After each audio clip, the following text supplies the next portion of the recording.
4 নম্বর স্থানে রয়েছে আমাদের ভারতবর্ষ, ইন্ডিয়া। আমাদের পাশের যে মোটা মাথার চিৎকার করার দেশ, তাদের র্যাঙ্কিং হচ্ছে, মানে খুঁজতে অনেক সময় লেগেছে যে তাদের বাবার র্যাঙ্কিং কি, অর্থাৎ তাদের যে বাবা, সেই বাবার র্যাঙ্কিং ঠিক কত হয়েছে। সেই বাবার র্যাঙ্কিং 1 থেকে 10-এর মধ্যেও নেই। নমস্কার, এনটিভি ডব্লিউবি তে আপনাদের প্রত্যেককে স্বাগত জানাচ্ছি। গোটা বিশ্বের কোন দেশ ঠিক কতটা শক্তিশালী, গ্লোবাল মিলিটারি র্যাঙ্ক প্রকাশ পেয়ে গিয়েছে, আর তাতেই বোঝা যাচ্ছে ঠিক কোন দেশ কতটা বেশি শক্তিশালী।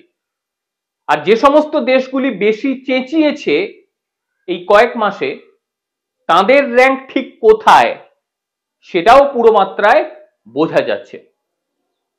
2025 সালে কাদের শক্তি সর্বাধিক হতে চলেছে? সারা বিশ্ব এক অভূতপূর্ব স্তরের নিরাপত্তাহীনতা এবং ভূ রাজনৈতিক সংঘাতের মুখোমুখি হচ্ছে। গত বছর প্রায় 60টি সশস্ত্র সংগ্রামের রেকর্ড সামনে এসেছে, যা এখনো পর্যন্ত সর্বোচ্চ। মানে একটা বছরে 60টি যুদ্ধ, যথেষ্টই বেশি। ওয়ার্ল্ড ইকোনমি ফোরামের মতে 2023 থেকে 2024 সালের মধ্যে বেসামরিক হতাহতের সংখ্যা 30%-এরও বেশি বৃদ্ধি পেয়ে গিয়েছে। সংখ্যাটা অনেক, যার প্রধান কারণ হলো মধ্যপ্রাচ্য, উত্তর কোরিয়া, পূর্ব ইউরোপে ক্রমবর্ধমান শত্রুতা। 2025 সালে বৈষয়িক ঝুঁকি প্রতিবেদনে বর্ণিত সংগ্রামে কথাই কিন্তু বলা হয়েছে। 2025 সালে বৈষয়িক ঝুঁকি প্রতিবেদনে বর্ণিত এই সমস্ত সংঘাত বা যুদ্ধের কথাই সামনে প্রকাশ পেয়েছে, এবং স্থিতিশীলতা বজায় রাখার জন্য বৃহত্তম দেশগুলি তাদের সামরিক সক্ষমতা ক্রমাগত হারে বৃদ্ধি পেয়েছে। Stockholm international piece research institute, যাকে বলা হয় SIPRI, এদের প্রতিবেদন অনুযায়ী বিশ্বব্যাপী সামরিক ব্যয় একেবারে আকাশচুম্বী হয়ে গেছে। যেমনটি বললাম যে প্রতিটা দেশ, কয়েকটা দেশ, সব নয়, তারা নিজেদের সামরিক শক্তিকে আরো বৃদ্ধি করছে। গ্লোবাল ফায়ার পাওয়ার ইন্ডেক্স 2025 সামরিক দিক থেকে বিশ্বের শীর্ষ 10টি শক্তিশালী দেশের তালিকা প্রকাশ করেছে। গ্লোবাল ফায়ার পাওয়ার মিলিটারি স্ট্রেংথ র্যাঙ্কিং সম্প্রতি বিশ্বের সবচেয়ে শক্তিশালী সামরিক বাহিনীর তালিকা প্রকাশ করেছে। সেখানে ইন্ডেক্সের স্কোরও দেওয়া হয়েছে।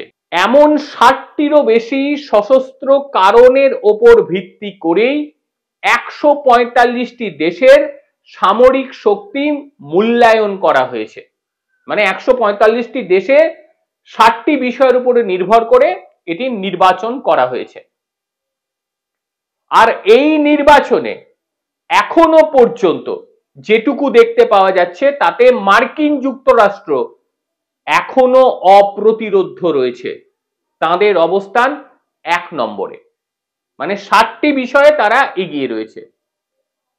আর এটি তারা 2005 সাল থেকে এখনো পর্যন্ত 2025 তারা বজায় রেখে চলল। বিরাট সফলতা। আর এর মধ্যে মূলত কি কি বিষয় থাকে? প্রথমত জনবল, উল্লেখযোগ্য আর্থিক সম্পদ, উল্লেখযোগ্য উৎপাদনের রিজার্ভ, প্রতিশ্রুতিশীল শিল্প উৎপাদনের কারণেই এটি বৃদ্ধি পায়। আর সব দিক থেকে ইউনাইটেড স্টেটস আমেরিকা, তারা কিন্তু তাদের যে পাওয়ার সেটাকে এখনো পর্যন্ত বদ্ধ করে রেখেছে। পাওয়ার ইন্ডেক্স 2025 তাদের যা র্যাঙ্কিং এই মুহূর্তে, সেটা রীতিমতো ঈর্ষণীয়। এরপরেই 2 নম্বর স্থানে চলে এসেছে, মানে আগেই ছিল, সেটা হচ্ছে রাশিয়া। তাদের র্যাঙ্কিং 1 রয়েছে, পয়েন্টের কিছুটা ফারাক ঘটেছে, কারণ আমরা জানি যে এখন যুদ্ধ বিধ্বস্ত অবস্থার মধ্যে রয়েছে ইউক্রেনের সঙ্গে। স্বাভাবিক ব্যাপার, তাদের যে পয়েন্ট, তার পয়েন্টে কিছুটা হেরফের তো অবশ্যই হবে। এবং 3য় স্থানে রয়েছে চায়না। চায়না সে কিন্তু তার পয়েন্ট বৃদ্ধি করেছে, র্যাঙ্কিং এক রয়েছে কিন্তু পয়েন্টের বৃদ্ধি করেছে, ক্রমাগত নিত্য নতুন যে অস্ত্র সেই অস্ত্রের উদ্ভাবন এবং তার সঙ্গে তাদের যে অর্থনীতি সেই অর্থনীতিকে তারা বৃদ্ধি করে ফেলেছে।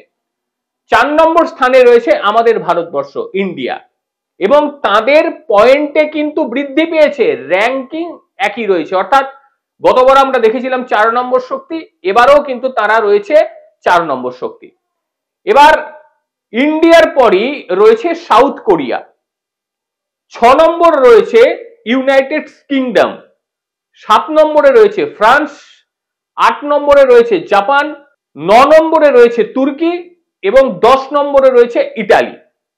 এই 1 থেকে 10টি যে দেশ তারা কিন্তু মিলিটারি পাওয়ার। এবার আপনাদের প্রশ্ন, কোথায় গেল চিৎকার করা দেশগুলি? মূলত আমাদের পাশের যে মোটা মাথার চিৎকার করার দেশ, তাদের র্যাঙ্কিং হচ্ছে, মানে খুঁজতে অনেক সময় লেগেছে, 35। এতগুলো দেশের মধ্যে তাদের র্যাঙ্কিং হচ্ছে 35। তারা কিনা লড়বে বিশ্বের 4র্থ শক্তির সঙ্গে। এবারে বুঝে নিন, এইবার আপনাদের প্রশ্ন আসতে পারে যে তাদের বাবার র্যাঙ্কিং কি, অর্থাৎ তাদের যে বাবা সেই বাবার র্যাঙ্কিং ঠিক কত হয়েছে? সেই বাবার র্যাঙ্কিং 1 থেকে 10-এর মধ্যেও নেই, সে পৌঁছে গেছে 12 নম্বর র্যাঙ্কে। আর এটা গতবারের থেকেও খারাপ অবস্থা। একটা সময় যখন বিশ্ব র্যাঙ্কিং সামনে আসে সেই সময় দেখতে পাওয়া গিয়েছিল পাকিস্তানের র্যাঙ্কিং ছিল 8 নম্বরে, মানে এরা 1 থেকে 10-এর মধ্যে ছিল। ক্রমাগত হারে মোটা বুদ্ধিদের হাতে দেশটি পড়ে গিয়ে দেশের অর্থনীতি রীতিমতো রসাতলে চলে যায়, আর এই রসাতল অর্থনীতি নিয়ে এরা পিছোতে শুরু করে এবং বর্তমানে এরা এখন 12তম স্থান অধিকার করে বসে রয়েছে। এবং আমার দৃঢ় বিশ্বাস যে একটা সময় ছেলে ও বাবা একসঙ্গে হাতে হাত ধরে চলাফেরা করবে, এটা একদম আমার দৃঢ় বিশ্বাস, এটা করবেই। বাবা ও ছেলের মধ্যে সম্পর্ক তো, একজনা 35, হয়তো এমনও হতে পারে যে ছেলের থেকে বাবা আরো হয়তো পিছিয়ে গেল, ছেলে হয়তো এগিয়ে গেল, এটা অস্বাভাবিক কিছু না, কিন্তু কথার জোরে এরা কিন্তু নাম্বার 1, এটা অস্বীকার করার কোনো জায়গা নেই। যাই হোক, ভারতীয় মিলিটারি পাওয়ার বিশ্বের 4র্থ, তারা তাদের যে পয়েন্ট সেই পয়েন্ট মার্জিনকে অনেকখানি বৃদ্ধি করেছে, র্যাঙ্কিংটা আপাতত 4র্থ স্থানে রয়েছে এবং বিশ্লেষণ করে যেটুকু বোঝা যাচ্ছে যে আর কয়েক বছরের মধ্যেই এ কিন্তু চায়না এবং রাশিয়া এই দুজনাকেই কিন্তু টেক্কা দিতে পারে, মানে টেক্কা দেওয়ার মতন অবস্থায় এরা ধীরে ধীরে আসছে।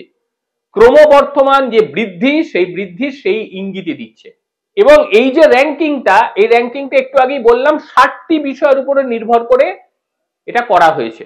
এবং কিছু কিছু ক্ষেত্রে যেটা দেখতে পাওয়া গিয়েছে যে ভারতবর্ষ অনেকটা এগিয়ে রয়েছে, কোথাও দেখতে পাওয়া গিয়েছে দ্বিতীয়, কোথাও দেখতে পাওয়া গিয়েছে সে তৃতীয়, কিন্তু এগোতে তো সব দিক থেকে হবে না।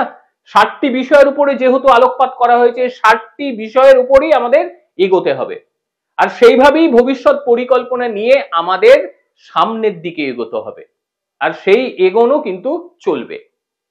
এবার যেটা সবচেয়ে বড় প্রশ্ন, অনেকেই বলেন যে এত চিৎকার করছে, 2-1টা চাঁটি কেন মারছে না? ভারত যদি বিশ্বের 4র্থ পাওয়ার হয়ে থাকে কি হয়েছে, তাহলে কেন চাঁটি মারছে না? এবারে এখানে সবচেয়ে বড় প্রশ্ন, চায়নাকে দেখবেন না সরাসরি ওই ছোটখাটো দেশগুলোর পেছনে লাগে, আমেরিকাকে দেখবেন না ছোটখাটো দেশগুলোর পেছনে লাগে, তার জন্য ওই ছোট ছোট পেয়াদা যারা রয়েছে ভারতের তারাই যথেষ্ট, তারাই চমকালে এরা এমনি এমনি বসে গিয়েছে চমকানোর চোটে, আরো বসবে।